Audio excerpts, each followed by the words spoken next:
Hello, how's everyone doing? Welcome to my amazing forest. There is a tree and there's a fence over here and we can only afford one. So anyway, welcome. This is the mocap space. This is Misty in the middle of the mocap space and that's Drew over there. I don't know what he's doing. But yeah, there you are. Oh, there's a box that's popped up on me. Watch out for the cameras. He's bulletproof. Any questions you have about digital puppetry or puppetry in general, he's your guy. Yeah, so this is basically the equivalent of a very complicated virtual instrument. So it's like building a saxophone in virtual space where we have any of these many inputs on this control rig can be applied to any movable thing on the mesh.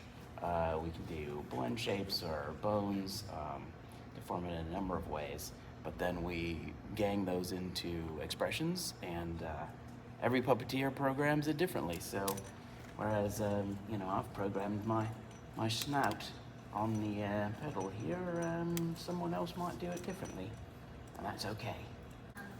Trying to work with just the human face, and on top of all of it, we get to keep puppeteering in that. And we are very much so a performance-first company, so being able to keep the performer, keep the puppeteer in the character. And this is our camera 1, and typically we have camera 2 and 3, and then we can switch between cameras live, so that the director could call out shots, and we'll have like one person do the wides, one do the close-ups, and things like that.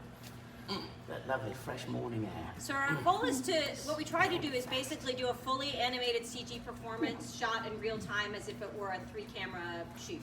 Yes, you can direct on a stage. Live in real time. for fun. And so we come off the stage, we do a little animation cleanup sometimes, but we come off the stage about, 85-90% there.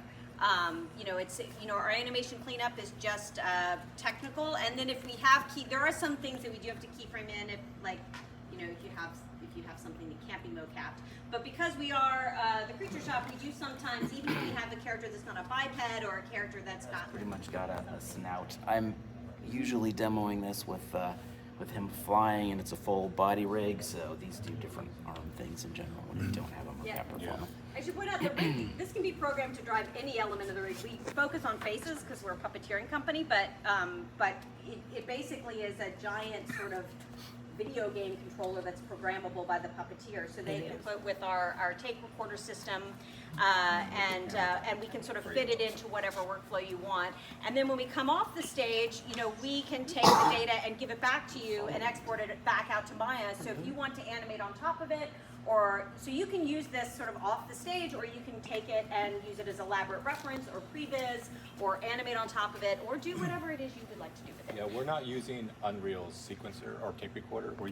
It's your Well, what have you shown them? Did you show them the chart test? We just walked them up. We haven't shown them any video. Yeah, we're going to send you a video. You're going to get a little video email gift afterwards with some of our demos of different things that we have. Yeah, because we've done a whole lot of stuff. So now we can do with Unreal, we can do a real character, a virtual character in a real environment, interacting with actors in real time. We have a cool test of that. I guess there's a clip of that on there, which we just finished. When Dan was just talking about the layering, in case that doesn't really make sense to people, we have different levels of production. So like a kids television show, for instance, a preschool show, which we use this technique for on quite a few kids preschool shows. Well, the budget levels of preschool are quite low. So then we have to shoot 2.5 half hours. We literally will shoot 2.5 half-hour episodes a week. So we're moving very, very fast, and we're not quite as concerned about the accuracy of lip sync.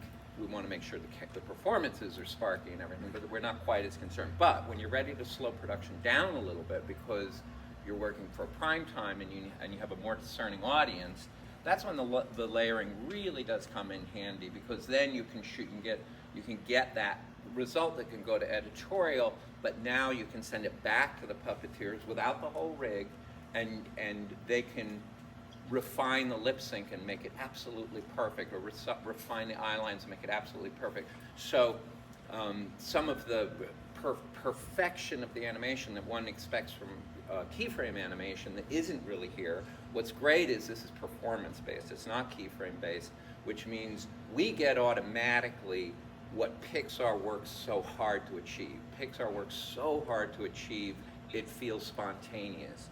Oh, he came through the door and tripped. It felt spontaneous. Well, for us, we capture all that spontaneity. We just put markers up and we put a little iPad or any little screen.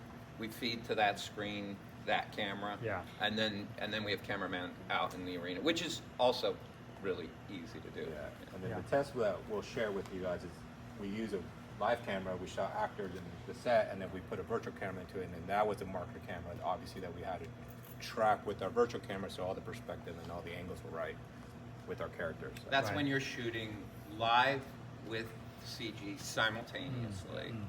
Then we just slave the virtual camera to the real camera, and then you can still keep the cameras moving and tracking all you want. And then I'll take the upper body of Misty attached to the lower legs, and then we have the lower legs that are just kind of cruising around here. And like Brian says, we'll add a value increase. So for every unit I'm moving up in X or up in Y, it's like shooting through the roof. I'm gonna actually play this so that the legs actually flop around. But you can see like that we've got that little foot dangle going on, and we got that nice little wave to it and things like that. Hummingbird speed. That's better. Yeah. And down in the puddle. And then, of course, once it's down, you probably have a camera cut. It's the easiest. And then switch the route back to Misty, put her in that position, and keep going. But we've definitely rolled past. Because they're puppeteered legs, you can do quite a lot before you fly. You know, and you can do quite a lot after you've landed. You just can't start walking around. Got it. Nice. Thank you. I'm going. Oh. So you can tilt up, you can tilt down. I'll actually do it as I'm saying it. See, you can tilt up, you can tilt down, you can push in, you can pull out, you can zoom in, and you can zoom out, you can turn, you can crab sideways. It's a really great rig that camera operators, PED camera operators, find pretty easy to make the move across to these. And when we're shooting, we'll shoot with 3 of these. So at any point, the camera operator can reach down and pop to another camera position that they've already programmed while you were blocking. So the result is you basically, between the 3 cameras, have 75 camera positions. Oh yes, I forgot. Yes, I can also come up. You can fly. Look at that. Hello. Look at you up there. Glorious. You get good music video shots with this camera, let me tell you. Yeah, you get that. You can get that nice low angle that is always hard to get with a real camera because you have to dig a hole in the ground. Oh yeah.